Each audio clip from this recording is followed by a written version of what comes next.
Grabe ang panahon dito sa bansa na ito. Dito sa Equatorial Guinea. Kahapon sobrang init po mga kababayan ko. As in, talagang pag lumabas ka, talagang tatagaktak ang pawis nyo. So nandito po tayo, kasama po ang mga bata na si Celia. Celia, kwanto? Estomes? Estomes sa Basalir. Pero pequeño. Oh, baleta. Ngayon po ay mga anak si Celia. So, andito si Giovanni at nakalibot si Giovanni. Oh. Andito. So, kung nagkataka po kayo mga amigo, bakit nandito po kami ngayon ay sa kadahilanan po, hindi naman po kami makikita ng nanay ni Tia Celsa dito. Yan. So, magandang tanghali po sa inyo mga amigo. Ayan po, kasama po natin ang mga bata dito sa Ikuku at dahil maulan, tingnan nyo, tumababas kami. Oh. Ako men! Ako men! Ako men! Kainan na! Kainan na! Na na na! Ang galing eh, no? Ako men! Ako men! Nana! Nana! Beja! So, paalis na po tayo sa Equatorial Guinea at ayan mga bata na mamimiss natin. Nandiyan si Bubuye, si Papito, ayan si Giovanni, si Celine, at si Mahmoud. Ayan, inaanak ni Chamame. Inaanak ni Chamame. Hindi ko alam kung taga saan ito. Tapos si Bebesita, si Henesita, tapos yung mga anak nito. Ayan. Siya yung laging, pag may feeding program, laging nandito yung babae na yan. Ano nga ba pangalan nito? Nakalimutan ko na. Ang tagal na natin dito, hindi ko alam kung pangalan. Kamu to yama? Reyes. Reyes? Reyes? Reyes. Reyes. O, Reyes. Reyes ang kanyang pangalan. Tu niña? Aquí está mi niño. Niño, ¿cuál? Nombre? Jorge. Reyes, Jorge, Casey. Casey? Ito ba si Casey? Nagbago ng buhok si Casey, oh. Casey cambiar pelo. Casey, Jorge, Reyes. Kanina sinusubukan ko si Amir kung hindi siya susunod sa akin. Ba't ang dami? Sabi ko kuha ng tubig. Tapos sumunod agad si Amir. Pero nagkataka ako, pati si Vivian kumuha ng tubig. So nagtitimplan po ng juice yung mga bata, tapos nagpabili pa ako ng tinapay para sa kanila. Kanina po kasi mga amigo ay ilan lang kami dito. Akala namin pamilya lang ni Tia Celsa. Tapos nagpabili ako ng tinapay at habang nagkakantahan, bigla lang nagdatingan yung mga bata. So automatic na yun mga amigo na may pakain dito pag ganun. Pagka meron nagkakantahan. So kung nakikita niyo po mga amigo, dito po kami may feeding program ngayon dahil po ang nanay po ni Tia Celsa ay wala na po dito. So kahit mag-ingay kami dito, okay lang. So sa mga bahay na ito, wala pong tao dyan kasi ang uwi po nila ay alas 8 ng gabi. So yung iba po nagkatrabaho sa Manila Restaurante. Manila Resto. Yan po yung yan po ang accommodation nila. Marami silang accommodation dito. Tapos, yun, 3 araw na pong nawawala yung nanay ni Tia Celsa. Ang sabi ni Tia Celsa ay hinahanap nila at saka ng mga kamag-anak nila kung nasan yung nanay. Kaso hindi po nila nakikita. So, yun po ang sabi ni Tia Celsa. Dapat kasi doon lang kami sa loob nila magpapakain. At kaya lang, sabi ko, Chamame, ba't huwag tayo dito? Sabi ko, mas maganda sa loob. Tapos hanggang sa nagbigay kami ng gifts para kila Bibian at kila Amir para sa damit na susot nila. Ayun, sabi ni Tia Celsa, wala yung nanay ko dyan, sabi niya. Kaya very sad din si Tia Celsa kasi hindi niya alam kung saan nagpunta yung nanay niya. So, 3 days, nahanap-hanap nila. Wala naman, teka tanong-tanong. Actually si Chamame rin, hinahanap din niya sa mga pagtanong-tanongan niya sa mga kaibigan niya, baka nandoon lang. Pero wala po eh. Kaya wala po tayong idea kung nasaan yung nanay ni Tia Celsa ngayon. The last time po kasi mga amigo, nabanggit ko po sa inyo, yung nanay niya ay nasa may paseo, sa may dagat po, lakad po ng lakad, lakad na lakad sa Tia Celsa, tapos nagsasalita na pong mag-isa. Ngayon po ay sabi ay wala na rin po sa bahay. Wala na sa bahay at hindi nila alam kung saan talaga nagpunta. So, sabi ni Tia Celsa, pag hanggang bukas wala pa, sabihin daw ng may kapatid kasi si dito, si Chamame sa nanay na tumawag na magtanong na sa pulisya pagka hindi pa rin nakita yung kanyang nanay.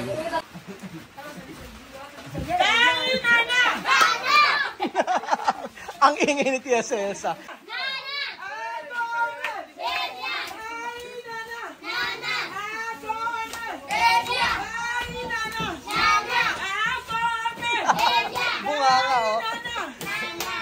Ayan. Wala na, nakamove on na naman siya. Adas best esto, Bunuelo.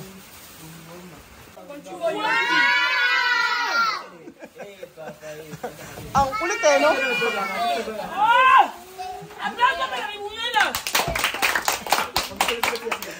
Sabi nga ng tao, dito raw, bakit daw sa barangay nito magagaslaw daw yung mga bata? Paano gagawin? Si Nena,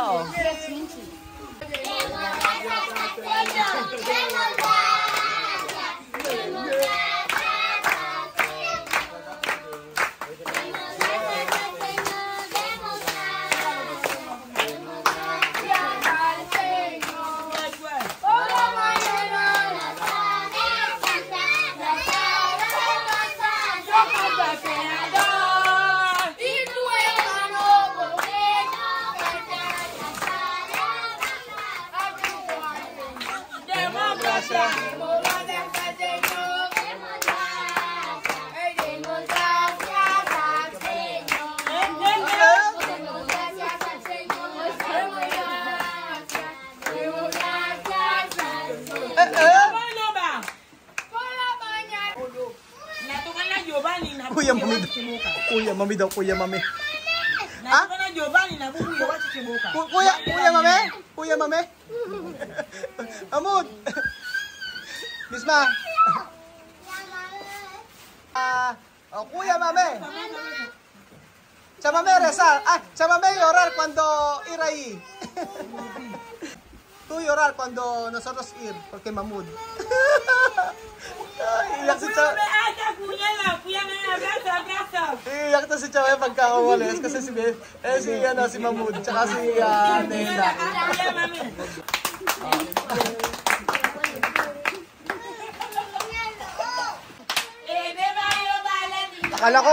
Akala ko kakain na. Meron na naman intermission.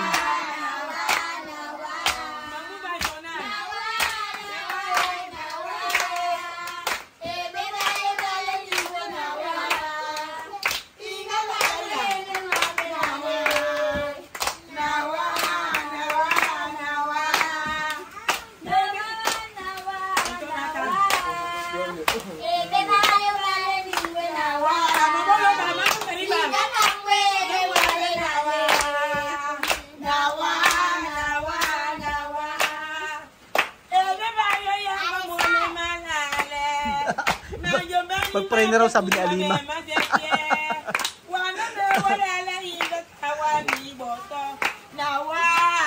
Nawa!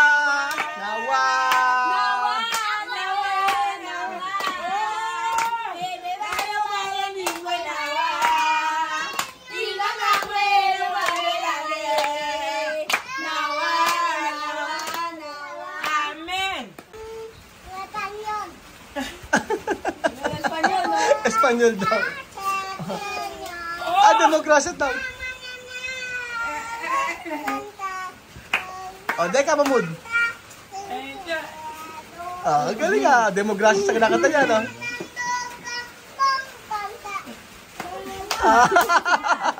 Wala kayo kay Mamud.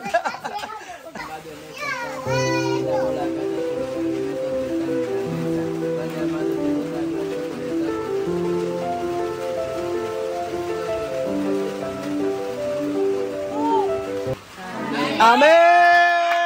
Atak! O, comer! Atak, lapang kung lapang. Mamula. Magsawa ngayon sila sa Bunuelo at saka sa Pan Dulce. Ayan. Ayan, grabe. Tibagin nyo ng tibagin ang Bunuelo. Ito na yata, baka ito na yung maging huling kain namin ng Bunuelo. Sabay, kita mo sa mama nito gaswa. Ano daw? O sabay. Ano daw? Passport? Kaya yun, tiyan na prima ko lagi. Tiyan ka na perdón. Si o no? Si, yun, sabi ni Tia Mami. Tia Mami dice perdón, si algún día, si todo niño. Perdón para todo, un pantalón para Tia Mami. Ayun, sorry daw sa mga bata, sabi ni Tia Mami. Manos arriba. Nagsasorry siya sa mga bata. Ano yung sinasorry ni Tia Mami? Kain, mabuti, oh. Casey! Casey! Jorge! ¿Dónde Jorge? Jorge. ¿Dónde bebecita? Esa es bebecita. ¿Dónde Genesita? Genesita. Genesita. Popos, ¿dónde Popos?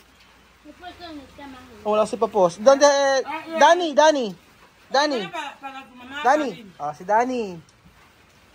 So, kung napapansin niyo po, wala po dito si Giovanni tsaka si Bubuyo. Pumunta po yung nanay ni dito ni Giovanni, tinawag. Sabi wag daw pong kumain. Sabi niya, Mami, okay lang kung ayaw kumain. Pero gusto sana ni Giovanni kumain dito. Oo. Oh, comer mas! Lapang! Comer! Comer! Ya no quiero, ya solo como. Ayaw na rin ni Sophie. Gusto rin na niyang juice. Ano kaya kakausapin ko ng Tagalog sa Pilipinas? Ano? Tia Mami, ¿cómo ba? Tia Mami, cuando nosotros mi país, ¿cómo va a hablar? Mi lenguaje. No va a hablar más español.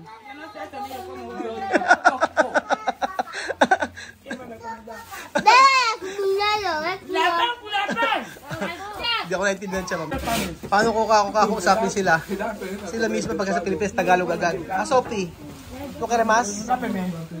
Ayaw na na Sophie. Mahinang kumain si Sophie, ba? Come más. Reyes, come más. Ayan, ang dami pa. Kayo.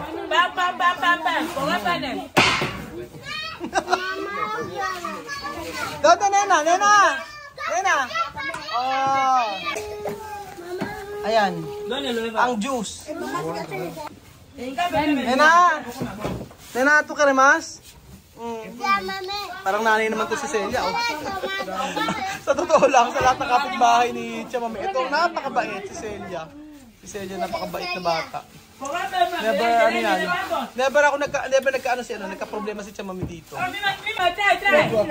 Boss, grabe, paano ang sabi ni Tia Mami, paano na kaya ang mga bata pag wala na kami, sino na ang magpapakain? Kasi yung sabi niyo simpleng pagkain na yan, simpleng tinapay.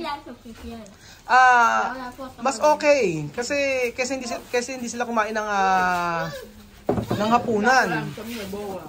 Nakatatlo silang tinapay na ganito, busog na. Natahimik si Mahmoud. Mahmoud, por qué?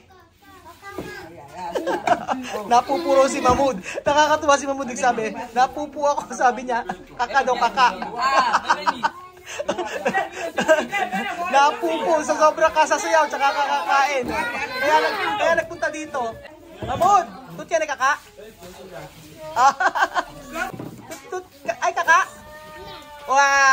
Ano ay kaka? Dinay pa. Kasi may umamoy tapos biglang umalis si Mahmoud. Ay kaka?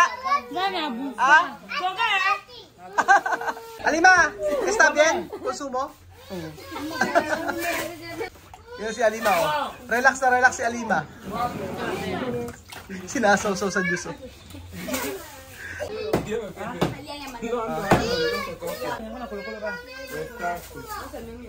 Juice at saka tinapay. Ayos, ah. Walang kaselang-selang, di ba?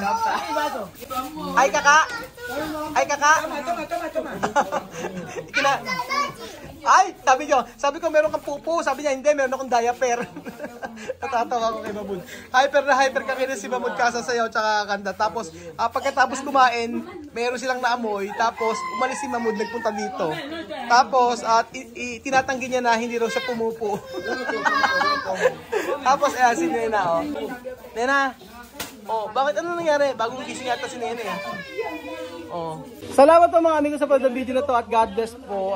I pray na kapag umalis ako dito ay makapagpatuloy po si Sandra at si Lorena na makapagpakain dito. Kahit si Sandra na lang. So kung kailangan nila ng budget, kakausapin ko sila. Kahit na para makita nyo rin, pabig-video ko kay Sandra. Sana mangyari at magawa natin yun. So, ako nang bahala dun. Kausapin ko muna si Sandra. Salamat po mga amigo at kita-kita ulit tayo bukas. Adios! Bye! Adios! Ciao! Ciao, mame! Bye!